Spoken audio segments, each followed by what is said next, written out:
Ouviremos agora o presidente Luiz Carlos Corrêa Albuquerque, do Sindicato dos Prestadores de Serviços por meio dos aplicativos e software para dispositivos eletrônicos Rio de Janeiro e região metropolitana. Sindimob. Boa tarde a todos e todas, excelentíssimo ministro Edson Fachin. Antes, um pouco emocionado com a fala que me antecedeu, porque eu acho que descreve muito a nossa realidade. Mas antes de iniciar minha fala, eu gostaria de apresentar uma matéria vinculada na imprensa local que narra todos os problemas enfrentados pelos motoristas de aplicativos no estado do Rio de Janeiro. Essa reportagem reflete a nossa realidade. Vou soltar o primeiro vídeo.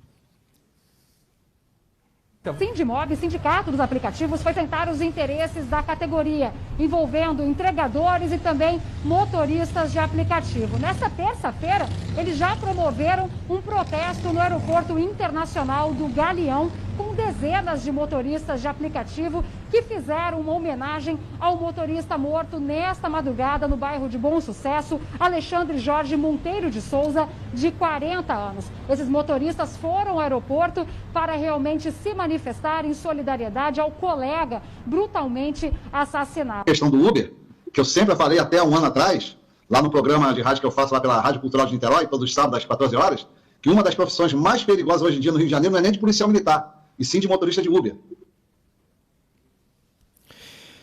Eu sou o presidente mencionado no vídeo, e como dito pelo repórter, procuramos as autoridades competentes, mas sabe qual foi a resposta? Que a Uber precisa parar de colocar bandidos nos carros dos motoristas. Senhores e senhoras, é de conhecimento público a gravidade e a questão de insegurança no estado do Rio de Janeiro. Sabendo disto, as empresas deveriam ter cuidado redobrado com quem elas colocam nos carros dos motoristas. Mas a realidade é exatamente o oposto. Enquanto nós, motoristas, precisamos apresentar uma série de documentos e comprovar antecedentes criminais para sermos admitidos na Uber, sabemos que os passageiros podem cadastrar de forma extremamente frágil. Muitas das vezes vincula a contas de redes sociais, como o Facebook. A Uber precisa parar de colocar bandidos nos carros dos trabalhadores honestos.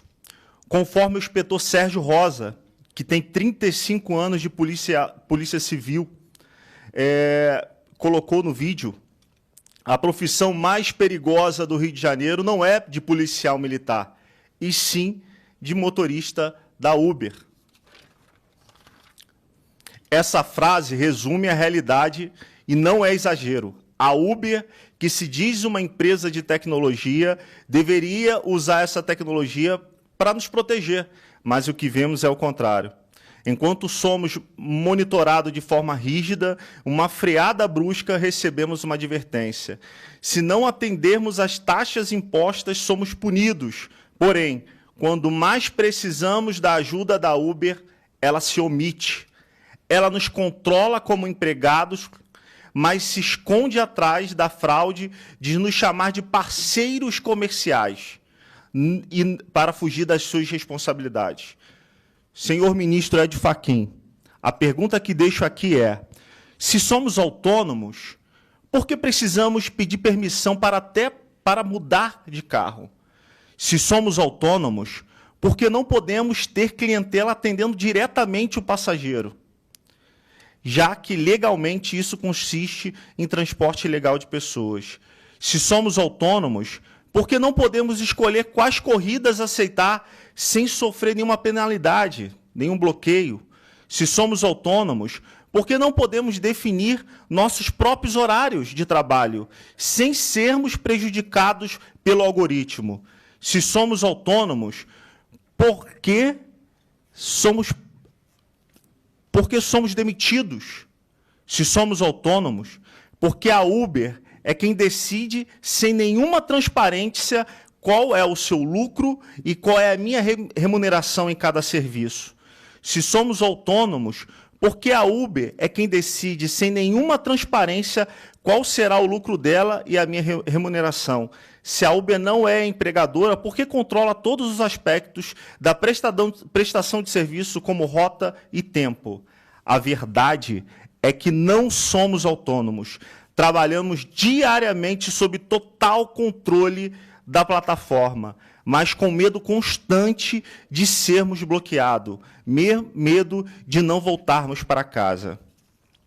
Eu quero relatar mais um caso que aconteceu no Rio de Janeiro, que saiu em toda a mídia nacional, foi o caso do motorista Adriano, que foi abordado numa região do Rio de Janeiro, na Pavuna, muitos conhecem, onde os criminosos exigiram a entrega do veículo e pediu para que ele saísse do veículo e corresse.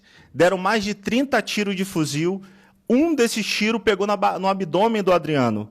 O Adriano foi socorrido, comunicou a Uber e, pasmem, a Uber de imediato bloqueou esse trabalhador. E ele ficou 6 meses internado e a única ajuda que ele teve foi vaquinha dos próprios companheiros. Tá? A Uber é uma empresa criminosa. A Uber comete inúmeros crimes. Facilita, ela se coloca como uma empresa de tecnologia, mas é uma empresa de transporte para fugir de impostos e das suas responsabilidades. Facilita as contas fakes e coloca em risco a vida dos passageiros e dos motoristas. Trabalha para não deixar nenhum projeto de lei que favoreça esses trabalhadores passar na Casa Legislativa. A Uber monetiza dito influenciadores para propagar fake news nas redes, para dividir e conquistar. Fica com 50% e 60% dos valores das corridas e todo o custo da operação sobrecai nesses trabalhadores. Esta casa tem uma definição, tem um poder gigantesco. Se for julgado essa falsa autonomia, a uberização vai chegar em todos os ramos de atividade, inclusive na justiça. O volante é do motorista, mas quem dirige é a Uber. Para finalizar minha fala, se puder soltar o último vídeo, eu agradeço.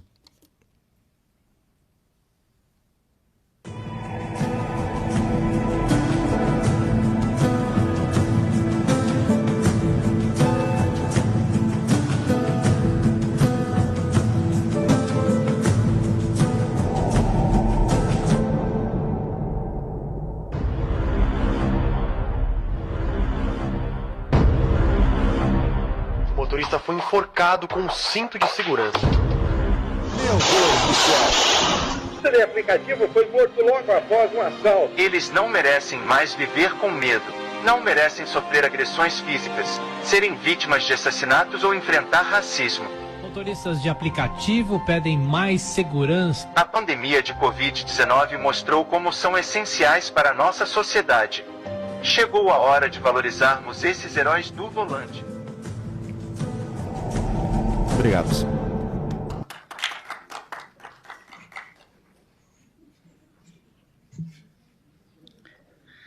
Obrigado ao presidente Luiz Carlos Correia Albuquerque.